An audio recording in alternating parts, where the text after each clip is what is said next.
Chief Justice Roberts, President Carter, President Clinton, President Bush, President Obama, fellow Americans, and people of the world, thank you.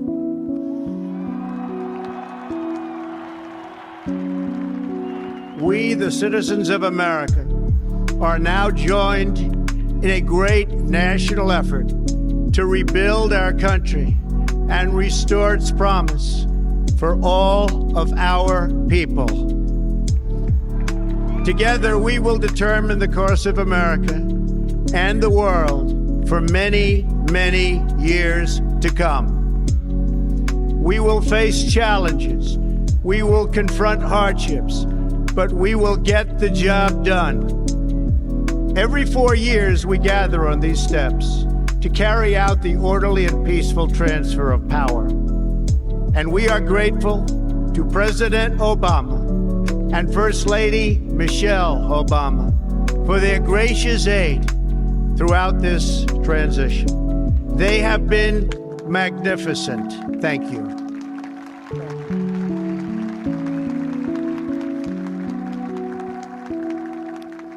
Today's ceremony, however, has very special meaning, because today we are not merely transferring power from one administration to another or from one party to another, but we are transferring power from Washington, D.C., and giving it back to you, the people.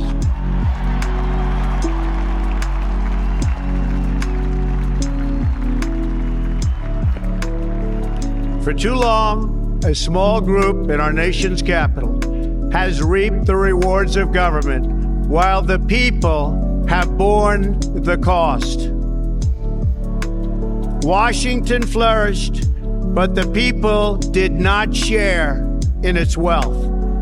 Politicians prospered, but the jobs left and the factories closed. The establishment protected itself, but not the citizens of our country. Their victories have not been your victories. Their triumphs have not been your triumphs. And while they celebrated in our nation's capital, there was little to celebrate for struggling families all across our land.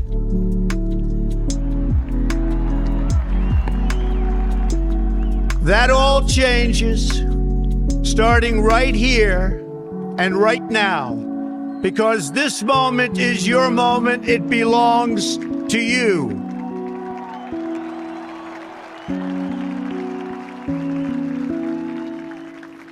It belongs to everyone gathered here today and everyone watching all across America. This is your day. This is your celebration. And this, the United States of America, is your country.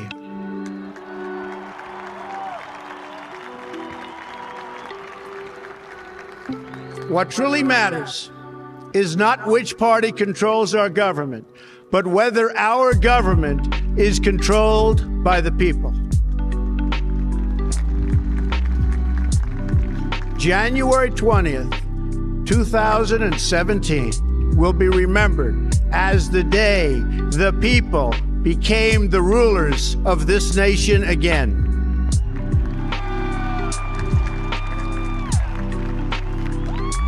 The forgotten men and women of our country will be forgotten no longer. Everyone is listening to you now. You came by the tens of millions to become part of a historic movement, the likes of which the world has never seen before. At the center of this movement is a crucial conviction that a nation exists to serve its citizens. Americans want great schools for their children, safe neighborhoods for their families, and good jobs for themselves. These are just and reasonable demands of righteous people and a righteous public. But for too many of our citizens, a different reality exists. Mothers and children trapped in poverty in our inner cities, rusted out factories scattered like tombstones across the landscape of our nation, an education system flush with cash, but which leaves our young and beautiful students deprived of all knowledge. And the crime, and the gangs, and the drugs that have stolen too many lives and robbed our country of so much unrealized potential. This American carnage stops right here and stops right now.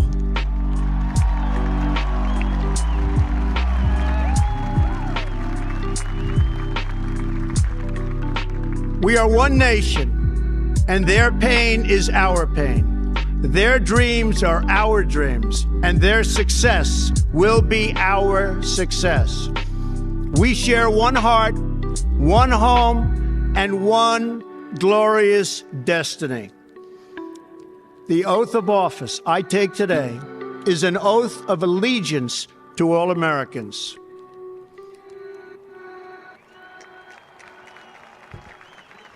For many decades, we've enriched foreign industry at the expense of American industry, subsidized the armies of other countries while allowing for the very sad depletion of our military. We've defended other nations' borders while refusing to defend our own.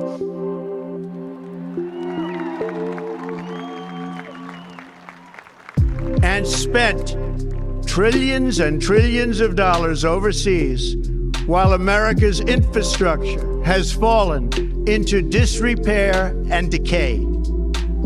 We've made other countries rich while the wealth, strength, and confidence of our country has dissipated over the horizon.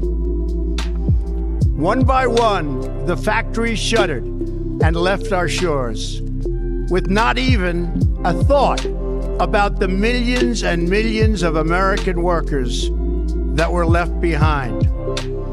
The wealth of our middle class has been ripped from their homes and then redistributed all across the world. But that is the past, and now we are looking only to the future.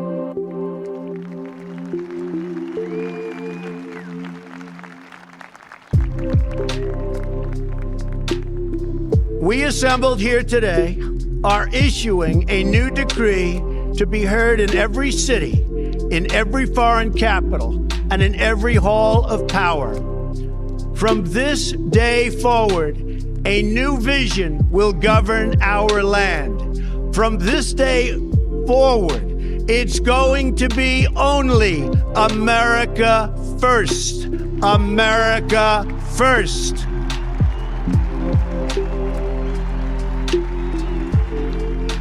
Every decision on trade, on taxes, on immigration, on foreign affairs will be made to benefit American workers and American families. We must protect our borders from the ravages of other countries, making our products, stealing our companies, and destroying our jobs.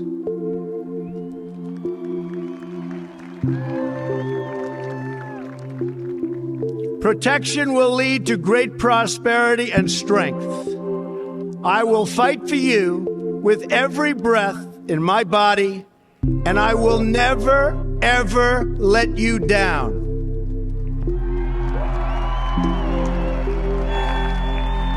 America will start winning again, winning like never before. We will bring back our jobs. We will bring back our borders. We will bring back our wealth. And we will bring back our dreams.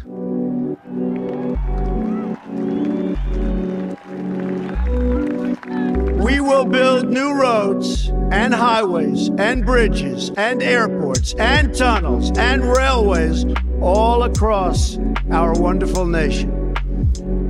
We will get our people off of welfare and back to work, rebuilding our country with American hands and American labor.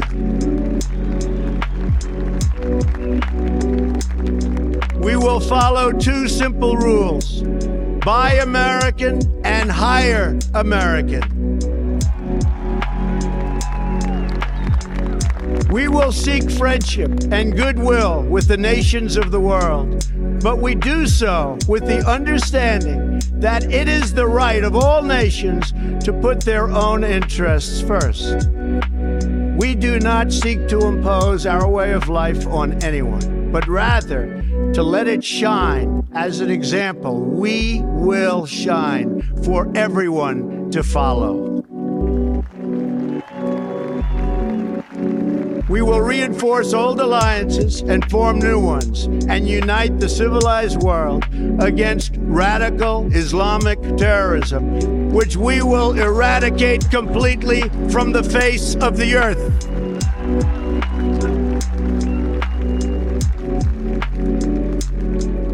At the bedrock of our politics will be a total allegiance to the United States of America.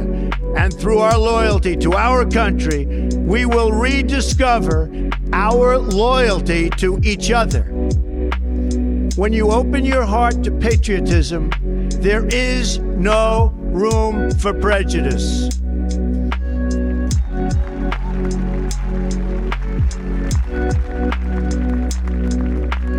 The Bible tells us how good and pleasant it is when God's people live together in unity. We must speak our minds openly, debate our disagreements honestly, but always pursue solidarity. When America is united, America is totally unstoppable.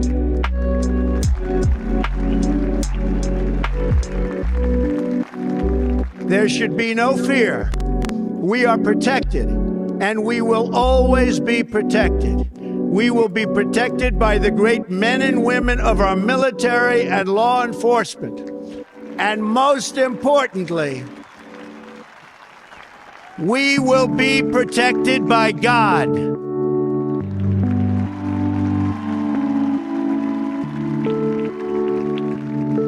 Finally, we must think big and dream even bigger. In America, we understand that a nation is only living as long as it is striving. We will no longer accept politicians who are all talk and no action, constantly complaining but never doing anything about it.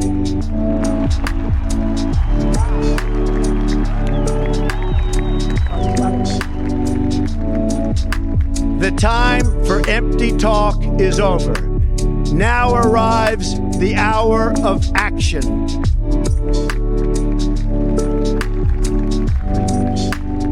Do not allow anyone to tell you that it cannot be done.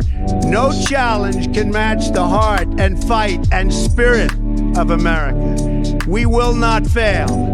Our country will thrive and prosper again. We stand at the birth of a new millennium, ready to unlock the mysteries of space, to free the earth from the miseries of disease, and to harness the energies, industries, and technologies of tomorrow. A new national pride will stir our souls, lift our sights, and heal our divisions. It's time to remember that old wisdom our soldiers will never forget, that whether we are black or brown or white, we all bleed the same red blood of patriots.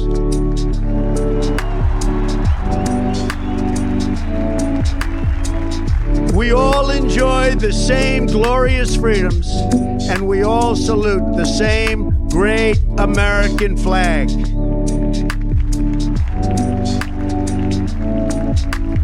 And whether a child is born in the urban sprawl of Detroit or the windswept plains of Nebraska. They look up at the same night sky, they fill their heart with the same dreams, and they are infused with the breath of life by the same Almighty Creator.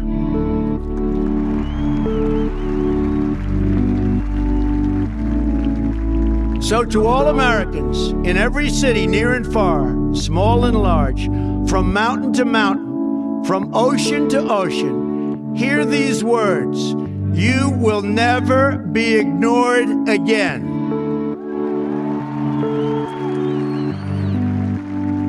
Your voice, your hopes, and your dreams will define our American destiny.